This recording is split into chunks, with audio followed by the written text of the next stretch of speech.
दोस्तों, अगर आपकी वेबसाइट पर एडसेंस अकाउंट डिसेबल हो चुका है तो क्या उसे रीएक्टिव किया जा सकता है या नहीं, और कौन सी प्रोसेस है जिसको अप्लाई करने के बाद आप अपने गूगल एडसेंस अकाउंट को रिकवर कर सकते हैं, उसके बारे में मैं आज आपको बताऊंगा। क्योंकि दोस्तों, मैंने इसके लिए बहुत सारे एक्सपेरिमेंट किए हैं, बहुत सारे टेस्ट किए हैं, क्योंकि मेरे बहुत एडसेंस अकाउंट थे जो डिसेबल हो चुके थे।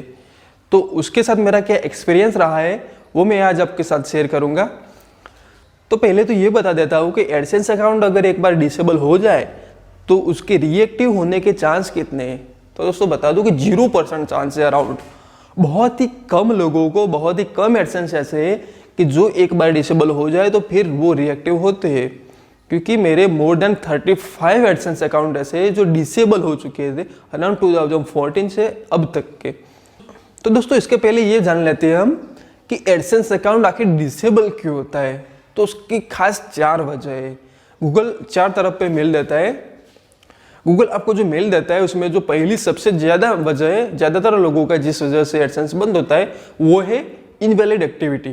गूगल का जो मेल आता है उसमें सबसे ज़्यादातर लोगों का एडसेंस अकाउंट इनवैलिड एक्टिविटी की वजह से ही डिसेबल होता है।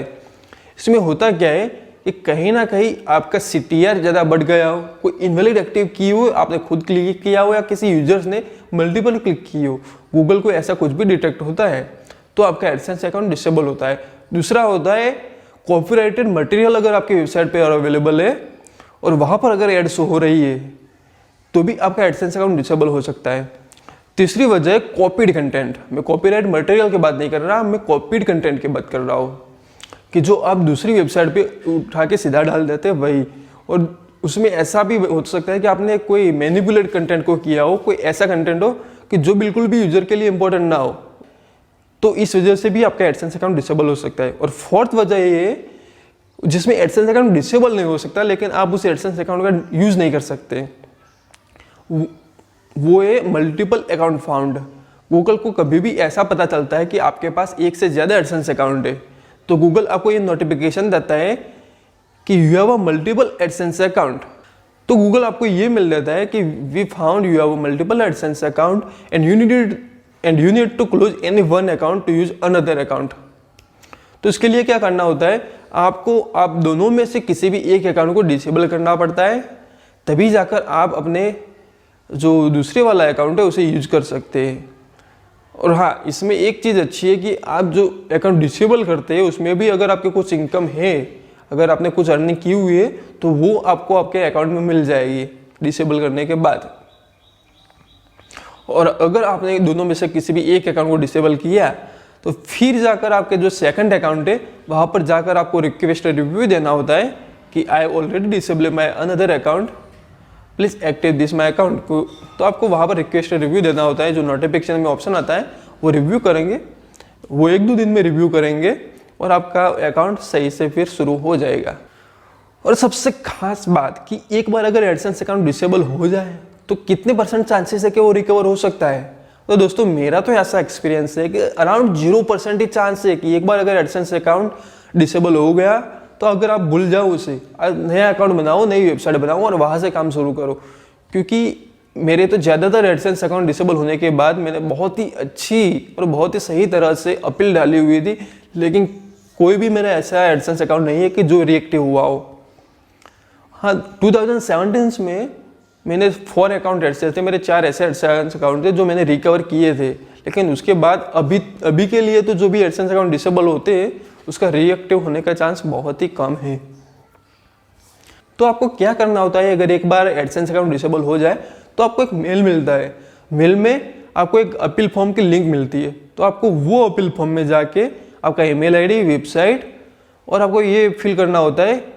गूगल आपको उसमें पूछता है कि क्या आपने कोई इनवैलिड एक्टिविटी की थी या नहीं। तो उसके बारे में आपको थोड़ा स्पेसिफाई करना होता है कि आपने कोई भी ऐसी इनवैलिड एक्टिविटी नहीं की।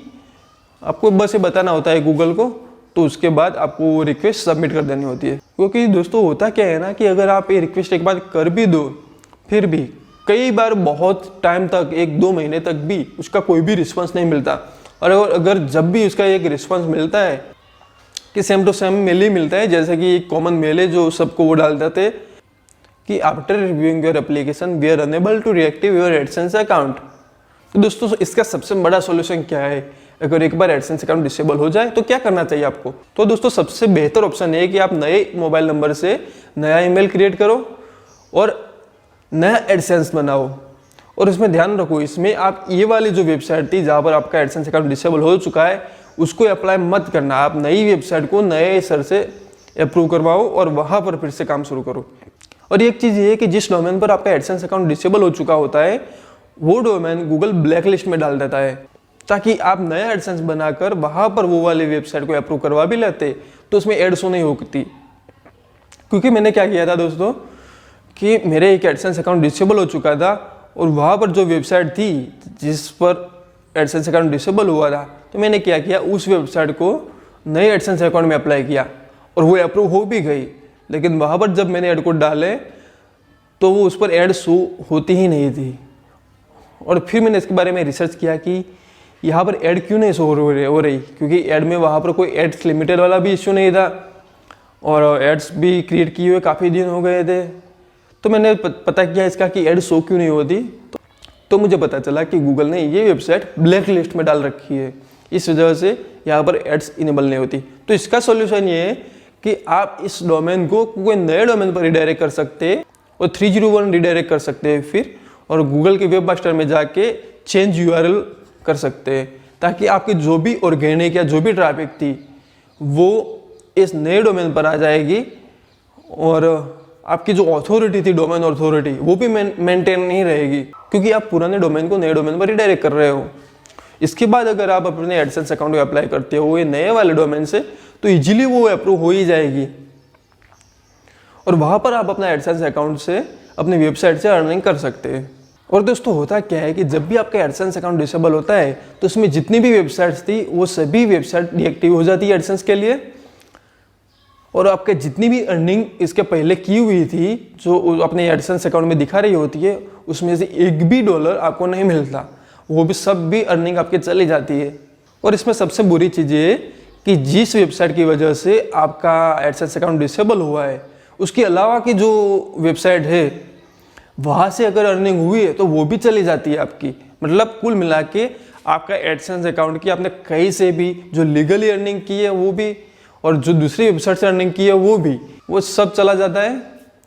तो दोस्तों मेरा सबसे पहले ये सजेशन है कि एक बार अगर एडसेंस अकाउंट बंद हो जाता है तो जाओ नया डोमेन लो, पुरानी वेबसाइट को नए डोमेन पर रिडायरेक्ट करो और नए डोमेन को नए एडसेंस से अप्लाई करो और वहाँ पर से आप फिर से काम शुरू कर सकते हैं। क्योंकि अगर आप पुराने एडसेंस पर टिके ही रहोगे, उसको कैसे रिएक्टिव करते हैं उसका वेट ही करते रहोगे तो आपका बहुत ही टाइम वेस्ट हो जाएगा और उसका कुछ रिस्पॉन्स नहीं मिलेगा आपको। तो दोस्तों मैंने टेस्ट किया हुआ है, क्योंकि मेरे 1-2 अकाउंट में मेरे 35 ऐसे एडसेंस अकाउंट थे जहाँ पर एड्स डिसेबल हो चुकी है, और उसके बाद मैंने सभी में रिक्वेस्ट रिव्यू डाल रखा था, लेकिन कहीं पर भी मुझे कोई रिस्पांस नहीं मिला। सिर्फ मुझे 2017 में मेरे 4 एडसेंस अकाउंट थे वो रिकवर हुए थे, वो भी डिसेबल होने के मैंने 6 महीने बाद अप्लाई किया था तभी रिकवर हुए थे। लेकिन अब तो वो नहीं होते, अब तो 1 साल बाद भी अगर आप अप्लाई करो तो भी वो रिकवर एडसेंस अकाउंट नहीं होता।